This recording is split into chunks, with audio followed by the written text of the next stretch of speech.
Not getting enough work in practice? With the baseball and softball seasons underway, the training season never stops. Complete Performance Baseball Academy in Fairfield, New Jersey is dedicated to providing full-service training to assist in developing a player to their fullest potential. Our coaches are committed to train and prepare our players by providing a personalized instructional experience that will enhance their competitive skill level and foster a relentless quest of personal excellence. The next step is up to you. You ready to embrace the grind?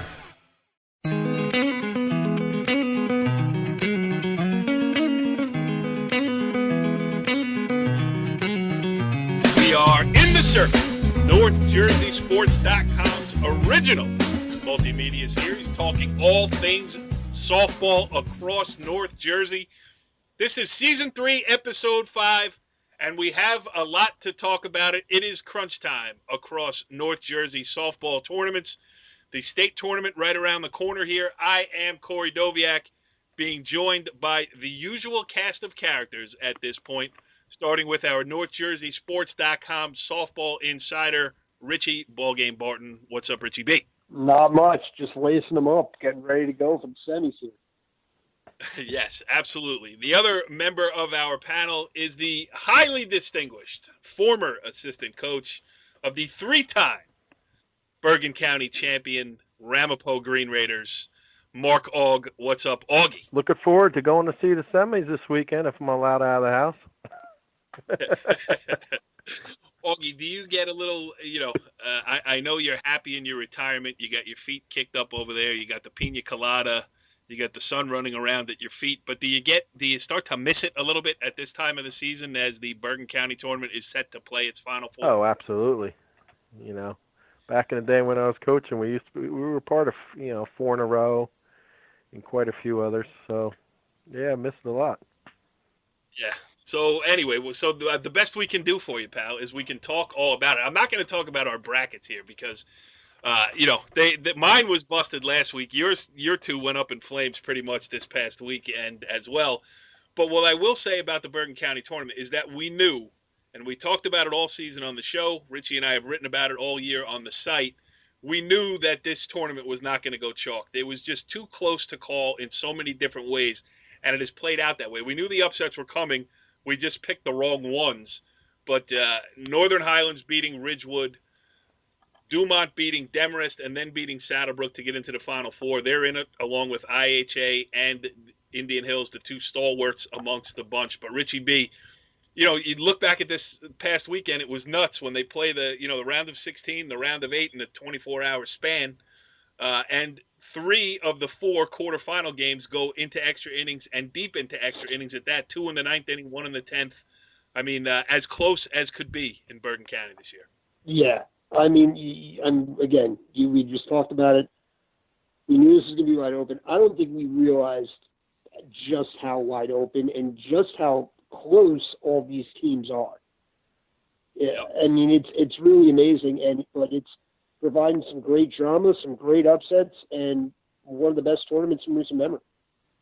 Absolutely. And speaking of drama and upsets, 2 of the coaches that pulled them this past weekend will be joining us on this week's show. We're going to talk to Chris Broking, the head coach of the Northern Highlanders,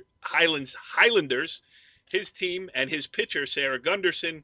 No-hit Immaculate Conception on Saturday, the defending non-public B state champion Immaculate Conception on Saturday.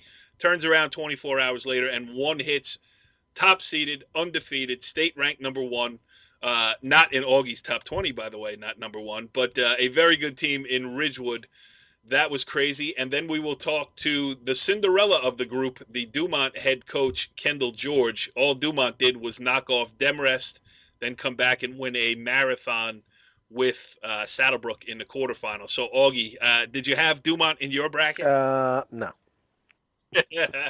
Are you surprised that Dumont is still around here? I mean, I guess it's hard to say not, but now when you look back at it, they really have been playing pretty well all season long. Oh, yeah. I mean, it's a 21, I think they're 21-4 on the year. I mean, honestly, you don't win 21 games if you're not playing well. And, hats off to them. Pulled off 2 great upsets, and now they have to face the number 1 team. Yeah, and listen, if they're going to win it, they're going to have to earn it because they have to go through IHA this weekend, and IHA hasn't lost since day 1 of the season. So They're cruising right along and, doing what you expect the IHA to do in the Bergen County tournament. Let's just touch on a couple of other things before we get to our guests. Og, I know a tournament that's near and dear to your heart, the Passaic County tournament, wrapped up earlier this week in Back Beach Park up there in Wanacue. Yes, DePaul won its 5th straight county championship with a 2-0 win over West Milford. I actually thought West Milford would be the year to snap the skid, but once again, DePaul pulls out another win. Hats off to them. I mean, 5 in a row. Pretty impressive. Yeah. And Richie, I think this marks the 5th straight year that we have not covered the Passaic County final. Did he drop off? Augie, did he leave us again, Richie B, at this early stage of the show? We can't be happy. No, I go to talk and no one lets me get a word in. So basically, don't play a game at 8:30 at night in Wanacue. That's never going to get covered by us ever. You ever see the bugs back there at 8:30 at night? Huge. The bugs are there at 3. It's crazy. One of the longest streaks in North Jersey is the fact that I've never been to Back Beach Park. So we'll see how long we can keep that going. I've been once. I'm not sure I'm going back. Yeah, absolutely. And then I think tonight, as we tape this here, what is it, Wednesday night, the Essex County final, also near and dear to your heart. Essex County. I'm more County, like Morris, and I do have a final.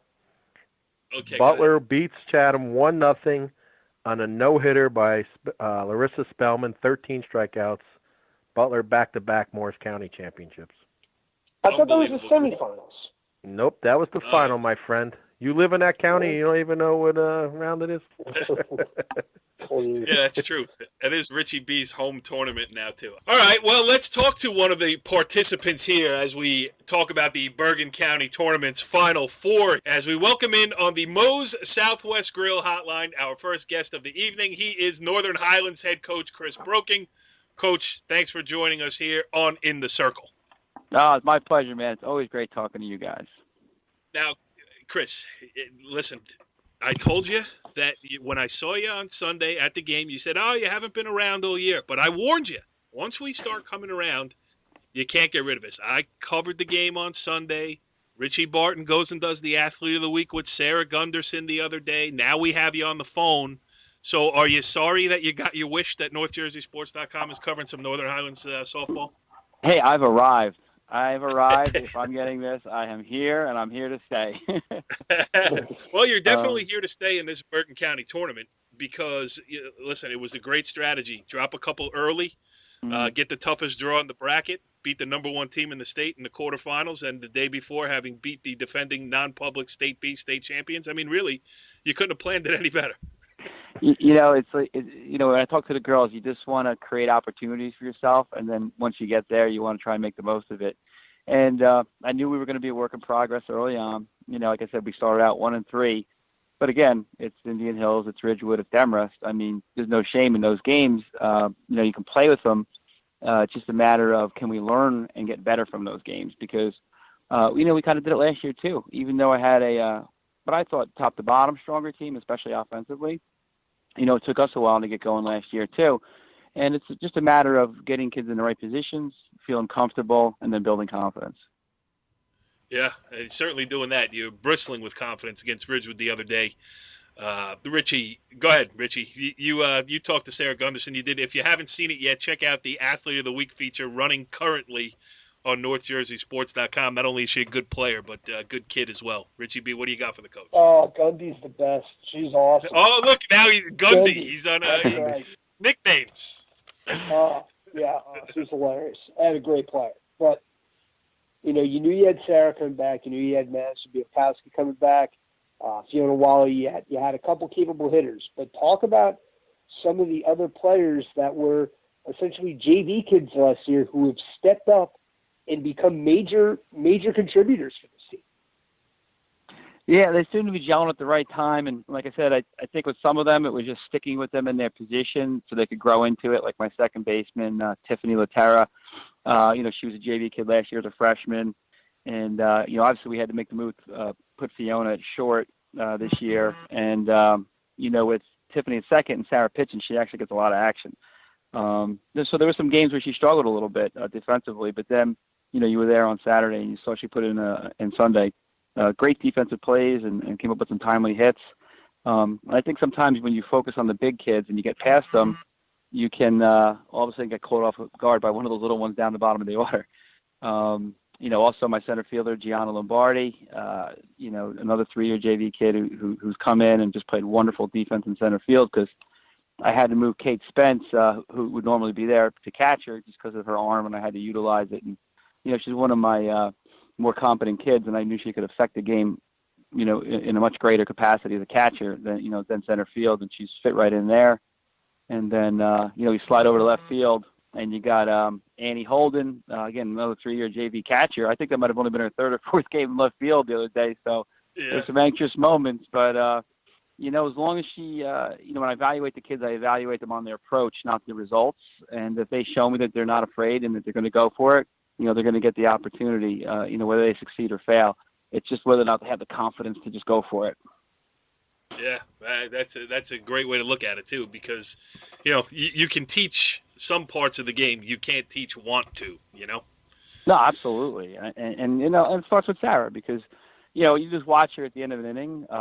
From the second the other team drops the ball on the mound, she's sprinting to the mound as fast as she can to beat the referee, the umpire, to the mound and the ball. And they just, she's having fun. And that's my goal as a coach is that, listen, to win a championship, you got to have so many things go your way. You have to be really good. You got to have the right draw. You got to be healthy. You got to be lucky. You have to have unsung heroes step up. We'll measure the season based on did you win a championship? But if my kids can come back 5, 10, 15 years later and be like, I had a blast playing for this guy, then I did my job. And the other things will happen, Wow, what a healthy approach to high school sports. That's refreshing to hear. So, Augie, what do you got? Go ahead. I'm sorry. Yeah, no, it is. It really is. I mean, that's what it should be. High school sports are supposed to be fun. Well, I kid around with them sometimes, and other teachers in the school might get mad at me, but when we're in a huddle at a game, I said, did you wake up to take that math test today, or did you wake up to come out here and play a little softball, or English and history? I said, yeah, we need those things. Those are great, but listen, what feeds your fire right now? What makes you want to get up in the morning? So that part of their day should be the fun part, and the part that, presents opportunities for them to see just, how confident they can be and how much they can contribute. Yeah. Go ahead, Og. That's funny. He was talking about about having fun today because that was the same approach I took as when I was a coach. Now I'm retired, but I used to write that on before basketball games too. Hey, the bottom line, just have fun playing the game. It's not about winning and losing. Go out and have fun. Yeah. So, but back to softball. Okay, you're one of the hottest teams, like you said. You start off 1-3. Now you've won 16 of 18. You're coming off 5 straight shutout wins. But now you run into a team that you've dropped twice to, Indian Hills, in the semifinals. But both times you did have a lead, 2-1 late, in the, 4th inning, 5th inning. What do you tell the girls as far as coming up? Okay, we're playing Hills. We haven't got over the hump against them. Do you take an approach to them? Do you give them, what do you say to them? Do you, or just go out and play the game? Again, those were a little earlier on. They were super close. They were winnable games. They could have won either way.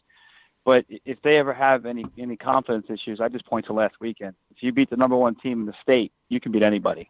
And it's a collective effort. It's not just any one person that's going to step up and do it. And, one of the things we talked about was, Sarah she's been dominating this year, on offensively and defensively. And the biggest thing we had to realize is you can't rely on her. I go back to you all with basketball. When I had Jackie Rainica playing, and 6'3", going to Princeton, she got every rebound. But if she was in foul trouble, no one else knew how to get a rebound because they relied on her too much. So, I told the kids, stop looking over your shoulder to see who else is going to step up. Look inside, and you be the one that's going to step up. And I think that has helped as far as them being a little more aggressive at the plate, and just having that confidence I told you earlier about just going for it. Just make the play. Get caught up in the moment. Just make the play. Keep it simple. Yeah. Yep, and so much was made before this, us talking about it too, before this county tournament. Yeah, I think some people forget, and again, you mentioned all the changes within personnel. I mean, you lost a lot to graduation, but, Northern Highlands is the defending Bergen County champions, and, Sarah Gunderson, even though she wasn't the number one pitcher on that team, and like you mentioned, Kate Spence, Fiona Wally, these girls, Bielkowski, they played in these kind of big games before. So that's got to be a little bit comforting, where it's that the moment's not going to be too big for them. And if you get beat against Indian Hills, it's because you're playing Indian Hills in a Bergen County semifinal, and either team can win. But do you talk to this group about what last year's group did, or does that bear no relevance because there's been so many changes? No, it's funny. I try and talk to the girls about how the team and the program is fluid, and how my first year I had these great seniors come in and really embrace me and the message I had, and how that first year, even though we didn't have any championship to speak of as far as league, county, or state, we were still like 24-5.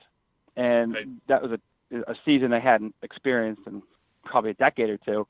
And I told them, I said, that then they handed it off to, Katie Duncan and Christine Griffith. And those girls, kind of carried that on the next year and built on it. And I said, they handed it off to Sarah, and they handed it off to Maddie and Caitlin Long. And, I said, you younger girls, guess what? Responsibility is on you to carry on what they're doing. So we try and keep it fluid. We want the right attitude as far as no excuses. Nobody puts their helmet down. No one complains about a bad call.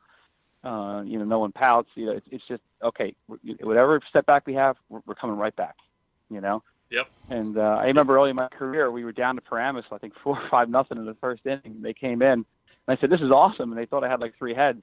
And they're like, what do you mean? I'm like, well, I said, how are you ever going to know if you can come back unless you're down? Let's see what we're made of. Look at the positive side. And, and we won that game. So I remember last year in the county final, you pulling the girls over, and you made them all take a deep breath. You gave them the RELAX thing, and that, there was the same kind of, I guess it served the same kind of function. Like, all right, just relax again and enjoy it.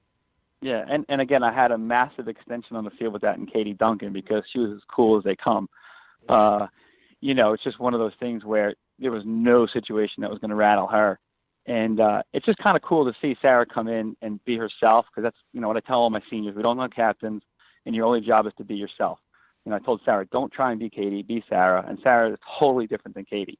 Adults might be totally similar, but totally different personality. And, be true to yourself, and, play from your heart, and the kids will see that crystal clear, and they'll follow that. If you try to be something else, they'll kind of see that too, and you might not get the same results. Go ahead, Richie B. Got another one? Richie? Oh, what happened to Richie? Yeah, we touched. Give me a sec here, buddy. We touched on Indian Hills and how tough they're to play. Playing them a third time, do you throw any new wrinkles at them that they might not have seen the first 2 times around, or do you just say, we know what they're going to do, they know what we're going to do, whoever executes that is going to win? Do you switch to the man-to-man defense, or do you stay in the zone? Well, I did kind of. I told Katie and Christine Griffith to keep their uniforms just in case, and that's good thinking. At this point in the year, you really, you got to keep it simple. You want to keep the approaches at the plate simple. You want to be aggressive. You want things less complicated. I learned a long time ago that even your best player, if they're confused, they're useless. So we're not going to do anything too crazy. We knew we were in both those games. We had leads in both those games, and we just didn't execute. When you give a team 4 or 5 outs and even 1 or 2 innings, that margin of error in these big games is the razor thin. So if we can just clean that up, and again, I think I think we might have a little bit of an advantage just based on how well we've been playing lately, and them watching Sarah pitch the game before us. Before them, just got a little bit of an eye-opening experience. I mean, me as a coach, and I've seen a lot of big games, that was an eye-opening experience, and she was in so much control. I was probably one of the more relaxed games I'd been in. Yeah. Wow. Yeah, and, I thought once it got to extra innings against Ridgewood, the pressure shifted certainly to them because, any run you guys put up, then they had to match. You go through 7, if they score, then the pressure's on you, because you're running out of time. If you score in extra innings, now they got to match you. They're, defending the number 1 seed. They're defending an undefeated record. They're defending the top seed in the tournament, all those things. And, you guys just played fast and loose. Well, it's a numbers game. It's a law of averages. You can't, that's a lot of wins to have in a row. And, for as great as a year they're having, it's just going to catch up to you because, Right. I tell the girls, you're always going to win a game you should have lost, and you might lose a game you should have won. So like deserving of something really doesn't have too much to do with it. It's what it is. It's unscripted. It's sports. That's why we love it. Right. And, really, coming into the game, I was actually pretty stoked that they were undefeated because I knew that would actually be an advantage for us. And, and you know what? And I told the kids, I wanted a feather in their hat. I said, you go out and beat this team. That's something you'll never forget. Because we always talk about, that day, I was cutting my grass. I got some bagels and a coffee. Those are day-to-day things. But, those 2 or 3 hours we spend together, they're special, and you have a chance to write that memory, that day. So just let's go for it. And, let's not be afraid. Let's play to win. Let's not play not to lose. Hey, Og, Yeah. 2 of your favorites, Chris Broking and Joe Light, going head-to-head in a venue not too far away from your current residence over there. I mean, do you think we can get you out to this game maybe? Oh, it's a good chance. Since the game was moved to 1 and 3 now, so I might be able to get out of the house. All right. Hey, No, Chris, wow. Don't forget your saying a permission lot slip. these days. Well, I'll probably have to bring my son with me, but Yeah. You got anything else for? Oh, go ahead. Corey, I was going to say, bring your son. It's a family affair because if you've been covering us, you've seen my family there, man. Mom, You know what? dad, Glad that wife, you're bringing it up kids. because so I'm standing down the right on the first base line at IHA. It's a great shooting position. You can shoot all the right-handed batters and everything going on. And the first couple innings, there's a nice woman standing next to me. We exchanged a few words, nice. And the game's going on. It's 0-0 in the 5th, 0-0 in the 6th. I noticed that the blood pressure's getting a little bit up there on this nice woman, and she's starting to yell a little bit louder. And she said, it's usually my husband who is so crazy, but I can't help it. She's, come on, Islands, blah, blah, blah. So, I had a couple laughs with her, got a big kick out of it, and then about somewhere around the 8th inning, she goes, my son is the coach. So I said, is that right? So I didn't say anything. I didn't tell her who I was or anything like that. I just kept it in my back pocket until I get to the end of the game and I go to interview Chris Broken. And I think that, Chris, I have it on tape. The first thing I said to you is, man, your mom's nuts. But she usually is the calm one, But it tell you, it's a special memory because she was in tears after that game. When she came up to me, she was fighting back tears because it was pure joy for her to experience something together as a family. They're at everything. Going back to my Riverdale days as a player, I played baseball at Gettysburg. They came every weekend, no matter where we were. And, they're a big part of it. And, I was kidding around with you. Last year, she actually took a bad fall. And she should have went right to the ER because she had a few cracked ribs. But she made my dad drag her over to IHA to watch the Immaculate Conception game and then took her to the ER after. That's a great story. She actually was laid up in the hospital for the next round when we played Demrest. And in the semis, and when we won, the girls wanted to take one of the game balls, and they all signed it, and they wrote, to her feel better. And again, another moment in the hospital, I gave her the ball, and she was bawling her eyes out. So it means a lot to them, and it's kind of cool. Yes, and so what did I do? I gave her the NorthJerseySports.com Player of the Game T-shirt. Nice. So, Chris Broking, the head coach of the Northern Highlanders, heading into the Bergen County semifinals this week. Thanks for staying up late with us here on In the Circle, and we'll be there to cover it. And I warned you, once we start coming around, you can't get rid of us. So good luck and see you on Saturday. Always much appreciated, and I'm always honored when you guys give a call. I appreciate it. All right, interesting stuff there with Chris Broking of Northern Highlands. And now we will turn our attention to, now listen, Highlands was not the highest seed in the tournament, but I don't know if anybody could call it a shocker that they are in the semifinals. Our next guest, however, I have to call it a little bit shocking, just because it has never happened before in the history of the program, as we welcome in the Dumont head coach, Kendal George, joining us on the Moe's Southwest Grill Hotline. Coach, thanks for joining us here on In the Circle. Thank you for having me. Well, it is our pleasure to have you here. I mean, first of all, before we get into the specifics, just talk about the general ride that this team is on here heading into the Final Four of the Bergen County Tournament. Yes, it's been awesome so far. We're working really hard, and the girls are just so excited to be given this opportunity. Richie B., our intrepid reporter here, or NorthJerseySports.com softball insider, he was an early adapter of the Dumont Fighting Lady Huskies. Early with the Jen Sweeney Athlete of the Week. So, Richie B., why don't you take it from here? You seem to be a very large Dumont athletic supporter. I am. As a matter of fact, I am. I mean, obviously Sweeney gets a lot of the attention, and rightfully so. I mean, she's a hard-throwing pitcher. She's one of the best two-way players in North Jersey. But to get to where you are, the Ariana Pena's stepped up. I love Jasmine Vera at the bottom of the lineup, in the 7-8 hole. Talk about what was really the turning point where you really felt like not only are we a good team, but we're a team that can make a championship type of run. I think when we first started, we had it in the back of our mind that it was something that we all wanted to do. And with them all coming together and working hard, they've been able to accomplish a lot. I think beating Richfield Park the first time gave us a lot of confidence because that was one of our goals from the beginning of the year, to win the league. And knowing that we were able to beat them, that gave us momentum going forward. But our whole lineup has been so strong that there's really no weak point. So once we get on, we believe that we can get the people around. Richie B., expectations have changed quite a bit around the Dumont program. Yes, yes. But goal number one was to beat Richfield Park. And listen, nobody loves Mukai Anacone more than the guys on this telephone line here tonight. But, now we're talking about now. So you're moving into this Final Four here, and it's funny the way that, we knew that this tournament was going to be wide open. We were talking about it all season. We knew there were going to be upsets. We weren't really sure who it was going to be. It happened to be you barging in, and the way it breaks down is, one lower seed in Highlands is going to be playing the one chalk team in Indian Hills, and then you get the other chalk team in IHA. I mean, listen, if you're going to go on and win a Bergen County championship, at some point you have to go through IHA. How about your kids, a couple of days out from that opportunity to play that team? They're very excited. They came off a big weekend last weekend with Demarest and Saddlebrook, so the expectations are still running high, but they expect to win. They're going in with a positive attitude.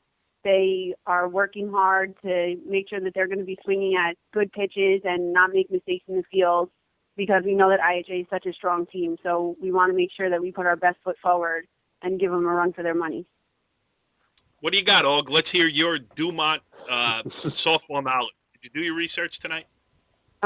We went to the IHA game yesterday to watch them play Mawa, so we have seen them. We played Fairlawn today, who also played them over the weekend, so we have a little bit, but we're going in there with the same attitude that we've gone into all the games all year, so we're hoping to have success, and through hard work, we believe that we can do it. Yeah, absolutely. What do you got, Og? That was question answered. Yeah, really. She answered it better than you could. He's like, boom, I couldn't even get the question out. She answered it. Hey, you have another one there? Did you write something else down? Apparently not. I'm still in shock, the shock that they made the Final Four, so I wasn't prepared. Do you even know where Dumont is? Do I know where Dumont is? I think our JV coach, Rampo, is a Dumont grad. Yes, she is, Danielle McCartan. Yeah, Danielle. We play softball together. There you go. So she might even wear the Husky, the old jersey out tomorrow at school. Who knows?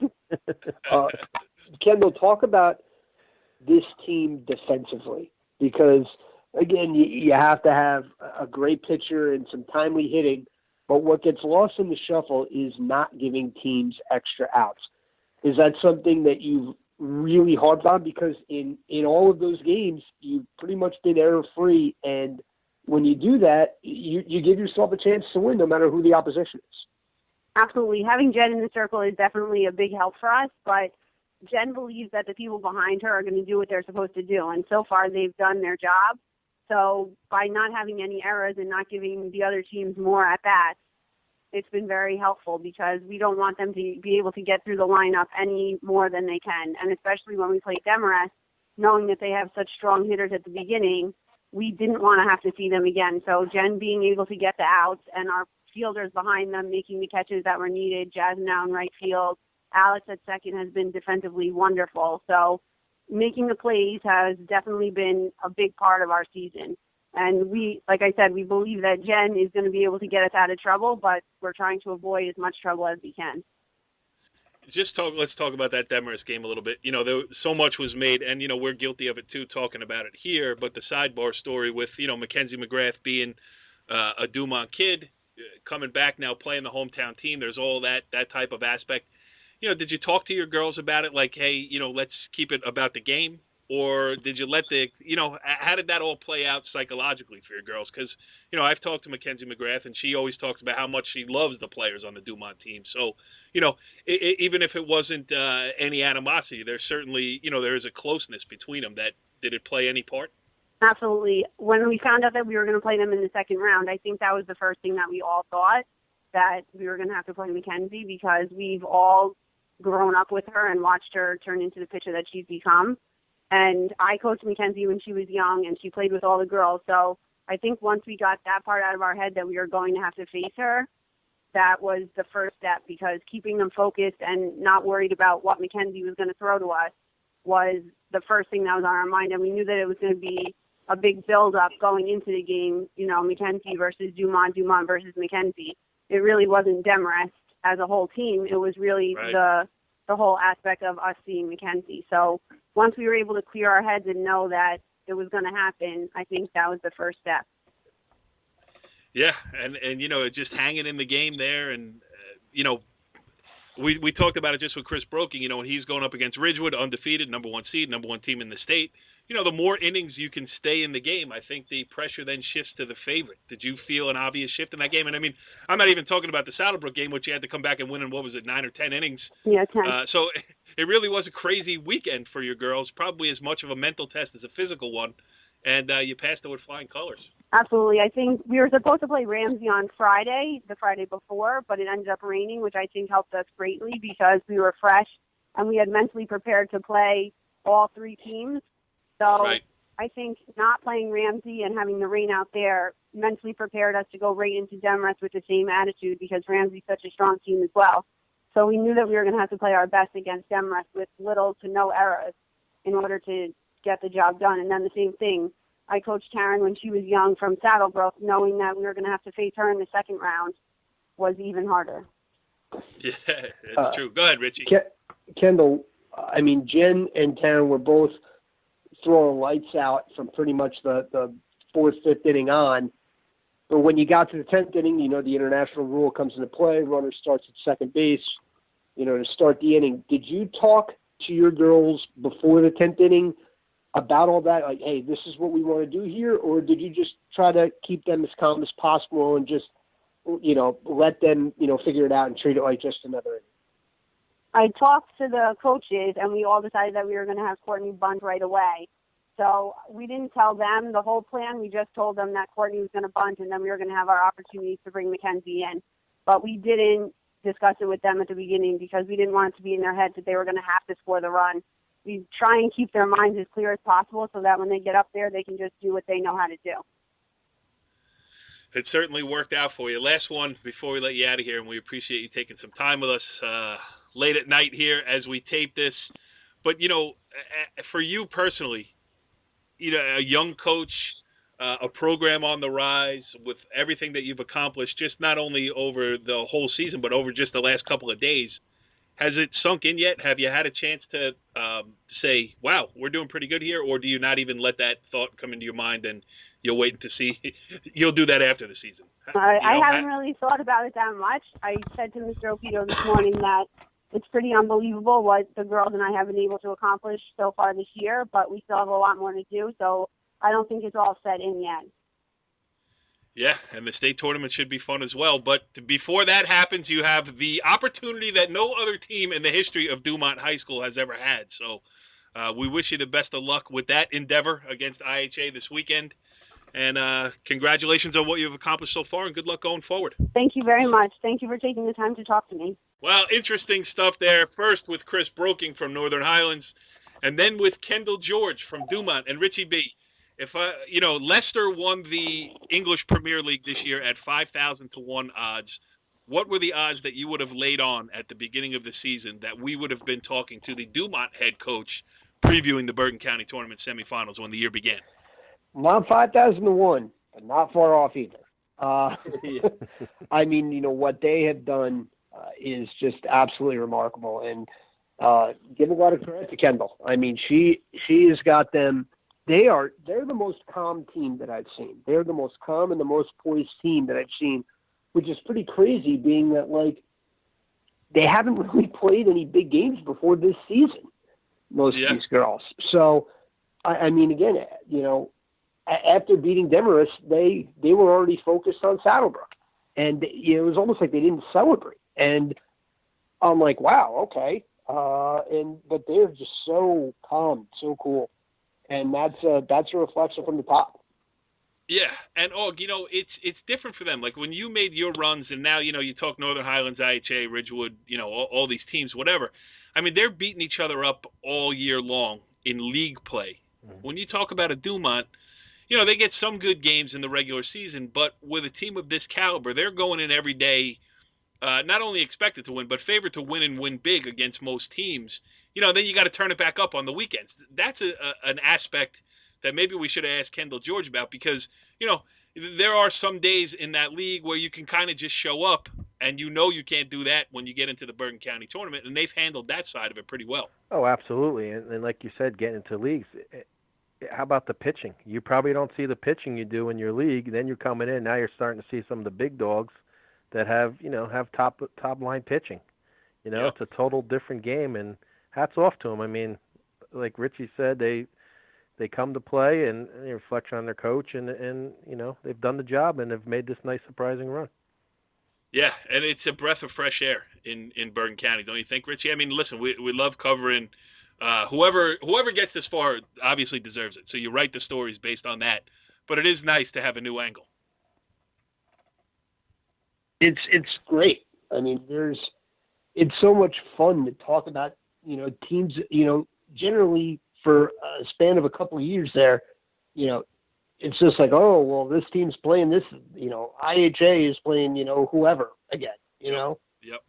But, you know, with kind of new blood in here a little bit, and, you know, so many surprises, it just makes for great, you know, that's what high school sports are about. You know what I mean? To be in these moments and to see teams that are not necessarily used to this moment rise above that adversity and really, you know, become championship contenders. Yeah, it is good stuff. Hey, listen, it's going to be a fun weekend of softball. Richie B, you're on the beat. The Bergen County semifinals, is that correct? Oh, I'm on the beat. And Mark Ogg, you will be bringing young Christian Ogg for his first taste of Bergen County tournament semifinal action. Is that right? Could be. Yeah, I loved Richie's line. Bring your permission slip. We'll see you next week on In the Circle. Follow the leader.